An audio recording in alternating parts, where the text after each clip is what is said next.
Hello and welcome back. So in this chapter we are discussing chapter 26th and 27th of Carvalho, a novella written by K.P. Purnachandra Tejaswi. So in this chapter we see that there is some progress being done in the expedition process of this team, wherein their expedition process in is at least having some progress now. They feel that they are on the right path to actually find the flying lizard. But again, although they feel that they are in the right location to find the flying lizard, but they don't have the exact idea about the habitat of that flying lizard. Habitat means where actually they will find this flying lizard. Will this flying lizard will be found on a tree or on the ground? They have no idea about that. They have no certainty about the habitat of this flying lizard, and that again creates a lot of confusion in the team. And again, they have very little to no idea about the behavior of the creature, although they are feeling that they are nearing the actual location of the flying lizard, but they have very little information to actually identify the flying lizard because of obvious reasons that only Mandana has actually seen the flying lizards, and Carvalho has only seen some descriptions or some paintings about the flying lizards. Okay, some sketches, not paintings, about the flying lizards, and the actual behavior and the actual appearance or the habitat of the flying lizard is not known to the team. And again, we see some daily routines of the team as well, wherein they are resting and again they are moving on to the journey of finding the flying lizard.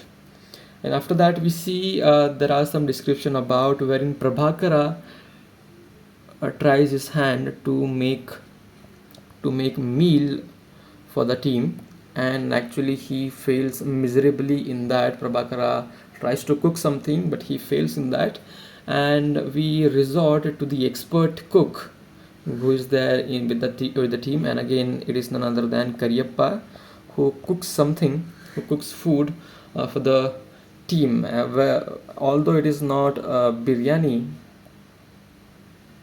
but the team manages to to satisfy their hunger with Karyappa's meals.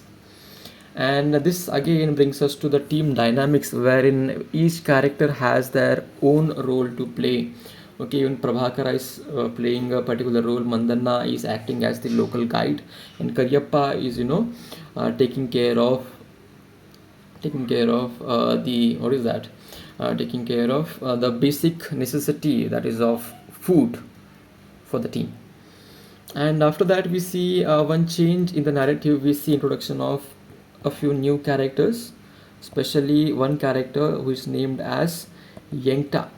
Okay, so this new character Yenkta, he appears out of nowhere when the team is into the search of the flying lizard. The character appears out of nowhere, and this character is accompanied by his family, his wife and a daughter. Yenkta appears there with a wife and a daughter as well. So as readers we have no clue about who is this person Yenkta, but after some discussion we get to know that Yenkta is a old friend of, any guesses? Old friend of Mandana, and they have had a very serious dispute again means a disagreement with each other, and because of the disagreement Yenkta is actually on hunt to find Mandana and settle their dispute. So again, let us have some background information about what actually this dispute was. Okay, so there was a dispute regarding the snake stone. So again, we were following this discovery of flying lizard, right? So where does this snake stone comes into the middle?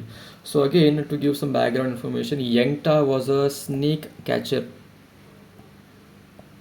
expert snake catcher, and he used to catch many snakes, and again he used to sell the skin of the snake for some amount in the market, and that's how he used to earn money.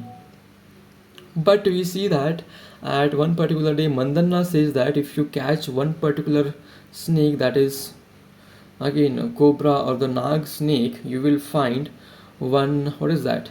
Snake stone. Snake stone, again, that is called as Nagmani in Indian languages. You will find a snake stone, and that snake stone will have magical powers. So again, after hearing that, Yenkta gets motivated to actually look for that snake stone, and he actually catches the snake with a lot of difficulties, because we know that it is a very dangerous snake, right? So with a lot of difficulties, he actually catches the snakes and he kills him, but he finds that there is no actually snake stone with the snake. There is no snake stone, there is no nagmani in that. And because of this, Yanta feels that he is being, deceived by Mandana. He is being, fooled by Mandana into, leading him into nowhere by, even though after trying so hard to find the snake stone, he has made no progress, and that's why he's very angry at Mandana now. But after meeting Carvalho, in a way, Carvalho and the narrator, they in a way try to, bring out some resolution into this conflict between Yenkta and Mandana. After that, we see again some ancestral memory and this concept of time capsule. So, what is this time capsule, which is again discussed in this particular chapter? So, this time capsule refers to the flying lizard. The team, or especially Carvalho, believes that this particular insect, that is the flying lizard, has been in a time capsule, because the evolutionary effects are not to be seen on this flying lizard.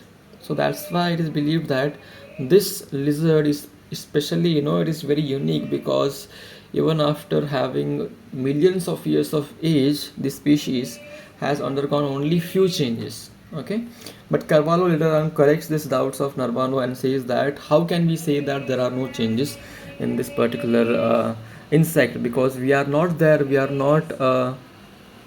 don't have any evidence to prove that there are no changes into the shape of this particular insect. And again, with the narrator, we have some philosophical discussion as well, wherein he questions the existence of God.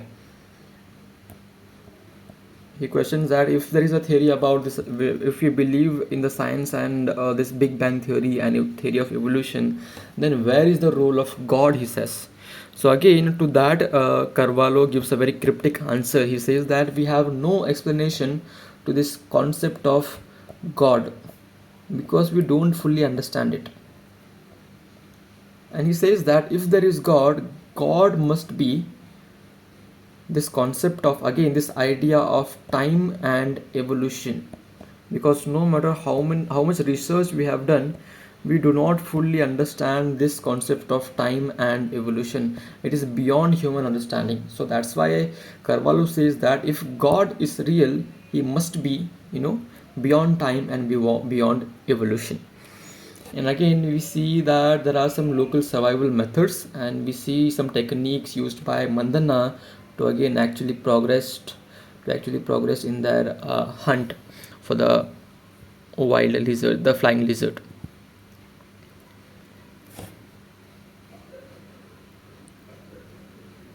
And at the end, again, we have a very philosophical discussion about the idea of time and the concept of time, and how it is beyond the understanding of humans. All the human beings, they tend to portray themselves as they control the earth, they control the world.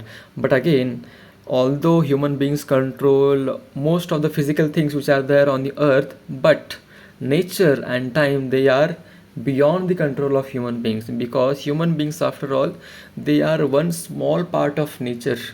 They are not beyond nature, or they are not above nature. They are just a small part of nature, and nature again is governed by time and evolution. So time and evolution, again, they play a major cornerstone for this chapter. wherein we have a lot of many discussions about these particular concepts.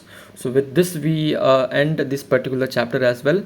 So in the next chapter we will be discussing the climax, that is 28th and 29th chapter of Carvalho, which are again the last chapters, and that will be again the last video that we will be making for this particular novella. Thank you so much for watching.